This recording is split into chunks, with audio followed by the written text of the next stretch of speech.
सुप्रभातम बच्चों, मैं राधा चौहान एक बार फिर पुनः आपके सामने उपस्थित हूँ। संस्कृत कक्षा 8 रुचिरा भाग 3 का त्रयोदश पाठ है, अर्थात 13वां पाठ शीतो राजती भारत स्वर्ण भूमि। ये पाठ का नाम है शीतो राजती भारत स्वर्ण भूमि। इसका अर्थ है भारत के गौरव का इसमें गुणगान किया गया है। इस पाठ के अंदर भारत के गौरव का गुणगान किया गया है कि क्या वर्णन किया गया है कि हमारे भारत में क्या क्या चीज़ें हैं और ये स्वर्ण भूमि क्यों कहलाता है, इसका इसमें वर्णन किया गया है। तो देखिए, ये हमने आपके श्लोक पढ़ा दिए थे और अब आपको मैं अभ्यास कार्य कराती हूँ। आप ध्यानपूर्वक सुनेंगे और कॉपी पर भी करेंगे इसको। देखिए, प्रश्न नंबर 1। प्रश्नानाम उत्तराणि एक पदेन लिखित है। जो प्रश्न हमारे दिए गए हैं उनके उत्तर एक पद में लिखिए, अर्थात एक शब्द में लिखिए। का इयम धरा कई स्वर्णवद भाति। इयम यह धरा पृथ्वी के किससे स्वर्णवद सोने के समान भांति सुशोभित होती है। ये पृथ्वी किससे सोने के समान सुशोभित होती है या सुंदर लगती है। तो इसका उत्तर क्या है? सस्य। सस्य का मतलब होता है फसलों से। तो हमारी भूमि कैसे सोने के समान होती है? फसलों से, जिससे हमें अन्न मिलता है खाने के लिए। प्रश्न नंबर का भारत स्वर्ण भूमि कुत्र रास्ते। भारत सोने की भूमि कैसे कहलाई गई, कहाँ कहलाई गई? भारत स्वर्ण भूमि कुत्र मीन्स कहाँ, रास्ते कहलाई गई। तो ये हमारी भारत स्वर्ण भूमि कहाँ कहलाई गई? शीतो, पृथ्वी पर ही भारत बसा हुआ है और ये स्वर्ण भूमि कहलाती है। प्रश्न नंबर ग इयम केशाम महाशक्तिवी पूरिता। इयम यह केशाम कैसे महाशक्तियों से परिपूर्ण है। यह कैसे महाशक्तियों से परिपूर्ण है। कैसे महाशक्तियों से परिपूर्ण है? अणु नाम का अर्थ है हथियार। जब हम कहीं युद्ध होता है तो ये हमारी पृथ्वी भारत परिपूर्ण है किससे? हथियारों से। प्रश्न नंबर घ इयम भू कस्मी युता नाम अस्ति। इयम यह भू पृथ्वी कस्मिन किससे तन लगे हुए लोगों को है। यह भूमि किसमें लगे हुए लोगों से है। तो कैसे लोगों से है? प्रबंध जो प्रबंध करते हैं उन लोगों से है।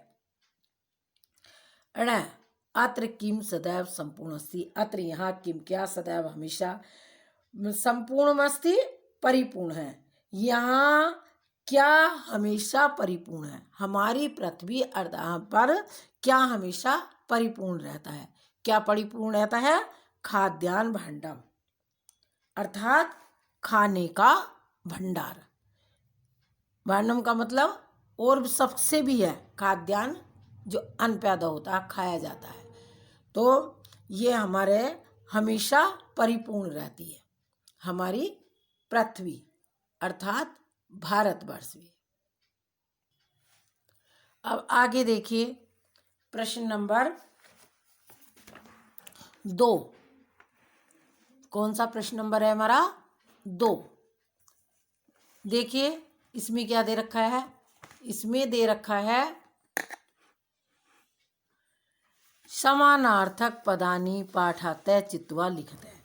जो इसमें शब्द दिए गए हैं, आगे लिखे हुए हैं, उनको समानार्थक पद में लिखना है। समानार्थक का अर्थ समझते हो? जो उसका अर्थ होता है। एक अर्थ वाला समानार्थी होता है और अनेक अर्थ वाला अनेकार्थी होता है। तो जो उसके सामने क्वेश्चन में दिए गए हैं उसको पढ़कर जो सही है उसके समानार्थी वो लिखिए। तो देखिए हमारा यह पृथ्व्याम, यहाँ पर खाली स्थान है और ये शब्द दिए हुए हैं शीतौ पर्वते शिशु त्रिलोक्यकाम। पृथ्वी पर क्या आएगा? शीतौ, पृथ्वी पर। खा शिशोवते, मतलब यहाँ पे अर्थ है पृथ्व्याम शीतौ। पृथ्व्याम का मतलब भी पृथ्वी है और शीतौ का मतलब भी पृथ्वी है। तो ये हमारा क्या हो गया? समानार्थक, इसका अर्थ हो गया। ये खा है शिशोवते, भांति। अब इसमें दे रखा है लिखते भांति पीवती, तो इसका लिखना हो गया, इसका सुंदर हो गया और इसका पीना हो गया।